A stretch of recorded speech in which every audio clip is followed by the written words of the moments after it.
Weak boundaries do not always look like weakness. Sometimes they look like being kind, being flexible, being available, and saying yes even when your heart is tired.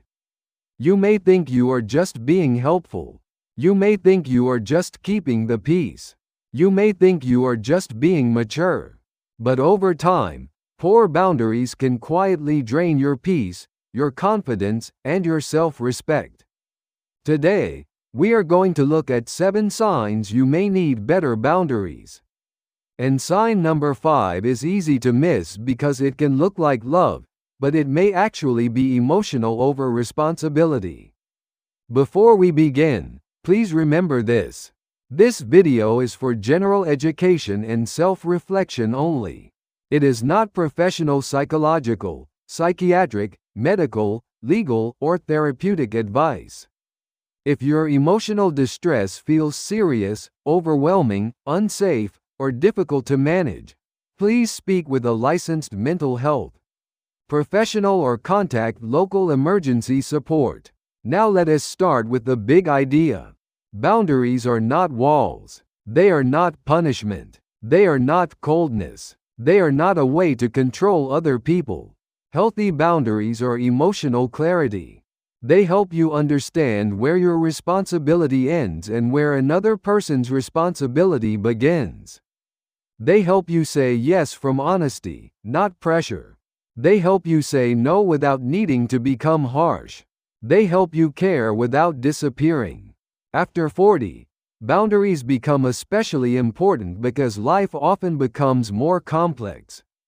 There may be family responsibilities, work pressure, aging parents, adult children, marriage stress, friendship changes, health concerns, financial worries, and years of old habits that tell you to stay quiet, be useful, and avoid disappointing people.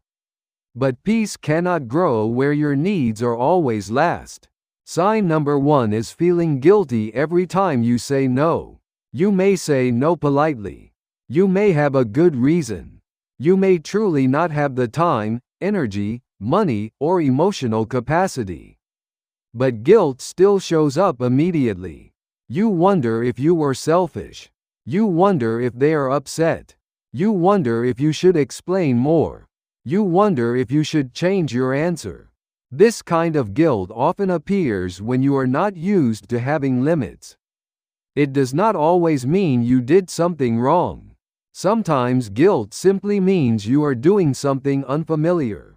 A helpful question is this: did I harm someone, or did I simply disappoint someone? There is a difference. Harming someone requires accountability. Disappointing someone sometimes means you finally told the truth about your limits. You can be kind and still say no. You can care and still be unavailable. You can love people and still have boundaries. Sign number 2 is being available all the time. People call you when they need help. They message you when they need emotional support.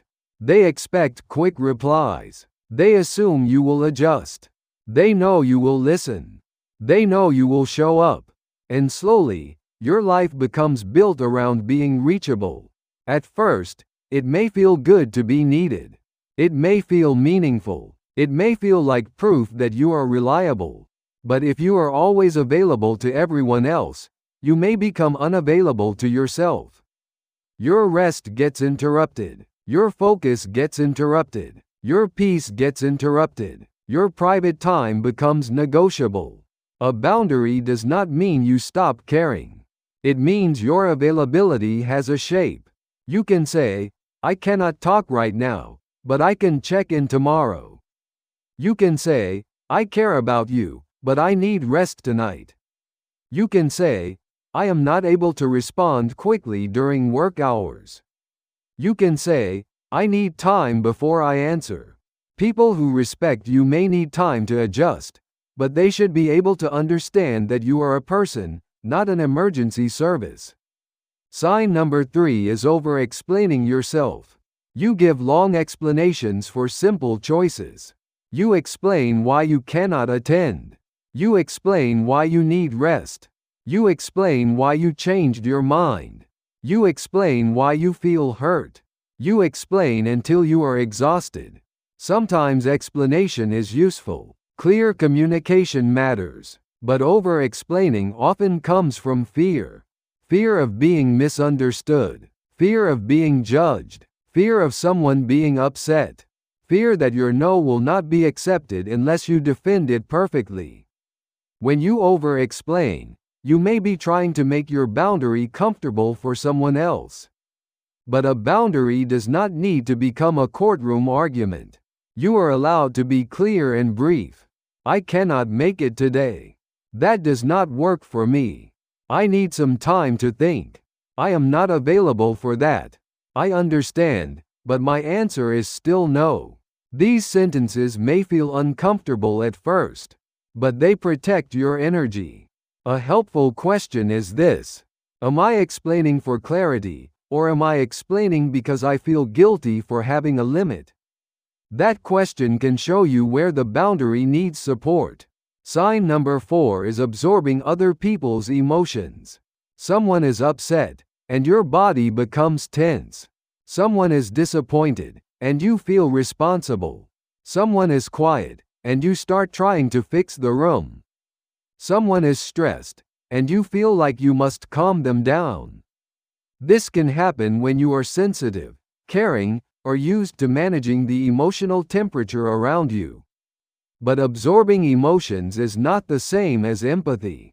Empathy says, I can understand that you are hurting.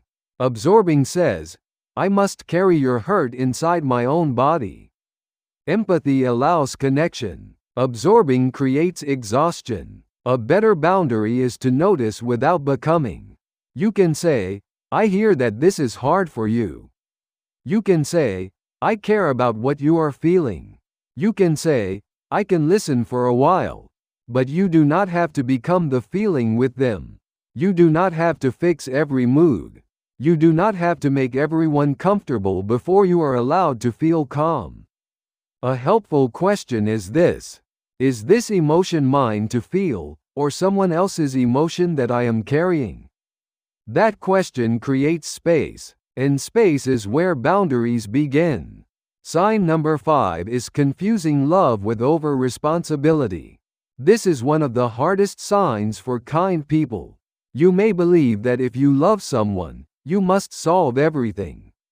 You must answer every call. You must prevent every mistake. You must rescue them from every consequence. You must carry their stress, their choices, their healing, their emotions, and their growth. But love and responsibility are not the same thing. Love can support. Love can listen. Love can encourage. Love can show up with compassion. But love does not require you to live another person's life for them. When you become over-responsible, the relationship can become unbalanced.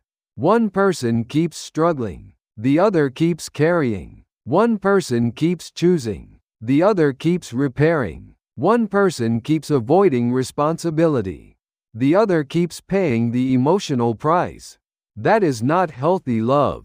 That is emotional overfunctioning. A helpful question is this: am I supporting this person, or am I taking over what belongs to them? Support respects both people. Over-responsibility drains one person and prevents the other from growing. You can love someone deeply and still let them carry their own part. Sign number 6 is avoiding honest conversations because you fear the reaction. You may have something important to say. You may need a change. You may need more respect. You may feel hurt. You may feel overwhelmed. But you stay quiet because you already imagine the reaction.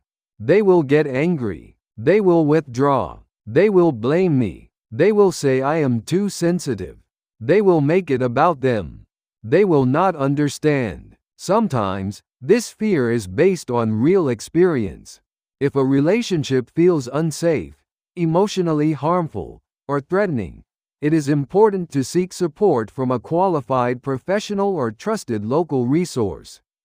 But in everyday relationships, Avoiding every honest conversation can slowly damage your peace. Your needs do not disappear just because you do not speak them. They usually turn into resentment. A boundary often begins with one honest sentence. I need to talk about something important. That did not feel okay to me. I need more time before I answer. I cannot keep doing this the same way. I care about you, but I also need to be honest. The goal is not to attack. The goal is to be present in your own life. Sign number 7 is losing touch with your own needs. This can happen slowly. You become so used to asking what others need that you forget to ask what you need. You know everyone's preferences, everyone's moods, everyone's expectations, everyone's problems, everyone's schedule. But when someone asks what you want, you feel unsure. You say, I do not know. Whatever works for everyone else. I am fine. It does not matter. But it does matter. Your needs are not selfish just because they are yours. Your preferences are not a burden. Your limits are not a betrayal. If you have spent years adjusting to everyone else, your own inner voice may feel quiet at first. That does not mean it is gone. It means it needs attention again. Start small. What do I want to eat? What kind of rest do I need? What conversation am I avoiding? What am I tired of pretending is okay? Where do I feel resentment? Where do I need more space? What would I choose if I were not trying to keep everyone comfortable? These questions can help you return to yourself. Now let us bring the 7 signs together. Sign number 1 is feeling guilty every time you say no. Sign number 2 is being available all the time. Sign number 3 is over-explaining yourself. Sign number 4 is absorbing other people's emotions. Sign number 5 is confusing love with over-responsibility. Sign number 6 is avoiding honest conversations because you fear the reaction. Sign number 7 is losing touch with your own needs. If you want a simple boundary checklist, try this. Before saying yes, pause. Before explaining, ask whether clarity is enough.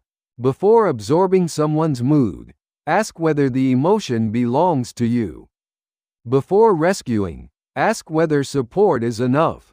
Before staying silent, ask what truth needs a calm voice. Before calling yourself selfish, ask whether you are simply having a limit. Better boundaries do not make you cold. They make you clearer. They help you love without disappearing. They help you give without resentment. They help you listen without absorbing. They help you stay kind without abandoning yourself. And after years of overgiving, that clarity can feel like peace. Before you make any major emotional, relationship, medical, legal, or mental health decision, please remember that this video is for general education only. It is not professional psychological, psychiatric, medical, legal, or therapeutic advice. If you are experiencing serious emotional distress, please speak with a licensed mental health professional or contact local emergency support.